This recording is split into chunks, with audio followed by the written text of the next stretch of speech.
রবিবারের সন্ধ্যা বাজে সন্ধ্যে ৭টা। সবাই মিলে যাচ্ছি। সেদিনকে তো ছিল ফ্রেন্ডশিপ ডে। তো বন্ধুরা সবাই মিলে ঠিক করলাম যে চল সন্ধ্যাবেলা সবাই আজকে একসাথে একটু আড্ডা দেবো, একটু গল্প করব। এই নিয়ে আজকে সন্ধ্যাটা আমরা কাটাবো। ছেলেমেয়েরা ওদেরও একটু দেখা হয়ে যাবে।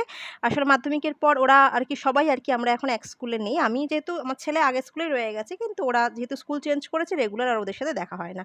তবে এই স্পেশাল দিনগুলো কিন্তু একদম মিস করি না। ঠিক করেছিলাম যে ফ্রেন্ডশিপ ডেতে আমরা প্রত্যেকে দেখা করব। তো এটাই আরকি চলে এসেছিলাম পাটুলি, যেটা আমাদের বাড়ির একদম কাছাকাছি। তো এই যে আরও দুজনের আসার কথা ছিল, ওদের এক জায়গায় নিমন্ত্রণ ছিল বলে ওরা আর আসতে পারেনি। এদিকে ছেলেমেয়েরা ওরা চুটিয়ে সময় কাটাচ্ছে, ওদিকে আমরাও কিন্তু বেশ মন ভরে অনেক দিন পর সবাই একসাথে গল্প করলাম। সেই ছোট্ট থেকে ওদের বেড়ে ওঠার আমাদেরও বন্ধুত্ব কিন্তু তত বছরেরই। তো একটু তো চললো খাওয়া দাওয়া এখানে, যেটা ছাড়া কিন্তু সন্ধেটা একদম অসম্পূর্ণ।